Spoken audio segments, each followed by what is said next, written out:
এই মুহূর্তে সবথেকে বড় খবর, আর মাত্র কিছু দিনের অপেক্ষা, তারপরই আকাশে শুরু হতে চলেছে এবছরের সবথেকে বড় এবং শেষ আংশিক চন্দ্রগ্রহণ। আগামী 28শে আগস্ট 2026 আকাশে দেখা যাবে বছরের অন্যতম উল্লেখযোগ্য মহাজাগতিক চন্দ্রগ্রহণ। এই গ্রহণের সময় পৃথিবীর ছায়ার একটি অংশ চাঁদের ওপর পড়বে, ফলে চাঁদের একটি অংশকে অন্ধকার বা লালচে দেখাবে।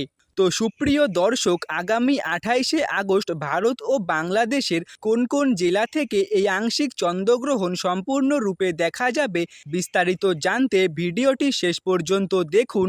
এবং আপনি কোন জেলা থেকে ভিডিওটি দেখছেন কমেন্টে আপনার জেলার নাম লিখে জানাবেন। চন্দ্রগ্রহণ তখনই ঘটে যখন সূর্য, পৃথিবী এবং চাঁদ প্রায় একই সরল রেখায় চলে আসে এবং পৃথিবী সূর্য ও চাঁদের মাঝখানে অবস্থান করে। তখন পৃথিবীর ছায়া চাঁদের ওপর পড়ে এবং চাঁদের একটি অংশ অন্ধকার হয়ে যায়। এবছরের গ্রহণটি হবে আংশিক চন্দ্রগ্রহণ, অর্থাৎ চাঁদের সম্পূর্ণ অংশ পৃথিবীর ছায়ায় ঢেকে যাবে না, বরং চাঁদের একটি অংশে পৃথিবীর ছায়া পড়তে দেখা যাবে।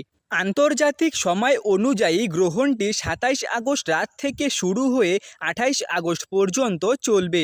এই আংশিক চন্দ্রগ্রহণ আমেরিকা, ইউরোপ, আফ্রিকা এবং পশ্চিম এশিয়ার বিভিন্ন অঞ্চল থেকে দেখা যাবে। ভারত ও বাংলাদেশ থেকে এই চন্দ্রগ্রহণ কোনোভাবেই দেখা যাবে না।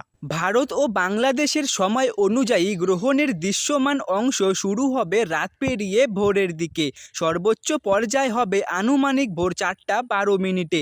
এরপর ধীরে ধীরে গ্রহণ শেষ হতে থাকবে। তবে গ্রহণ দেখার ক্ষেত্রে আপনার এলাকার চাঁদের অবস্থান ও স্থানীয় দিগন্ত গুরুত্বপূর্ণ, তাই পরিষ্কার আকাশ থাকলে ভোরের দিকে পশ্চিম আকাশে নজর রাখুন।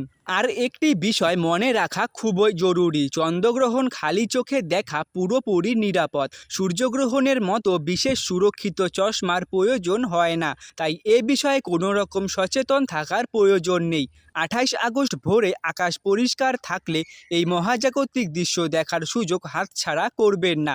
এমনই গুরুত্বপূর্ণ গ্রহণ সংক্রান্ত খবরের আপডেট প্রতিনিয়ত পেতে আমাদের চ্যানেলটি সাবস্ক্রাইব করে রাখুন এবং যারা ফেসবুক থেকে ভিডিওটি দেখছেন পেজটি ফলো করে সঙ্গে থাকুন। ধন্যবাদ।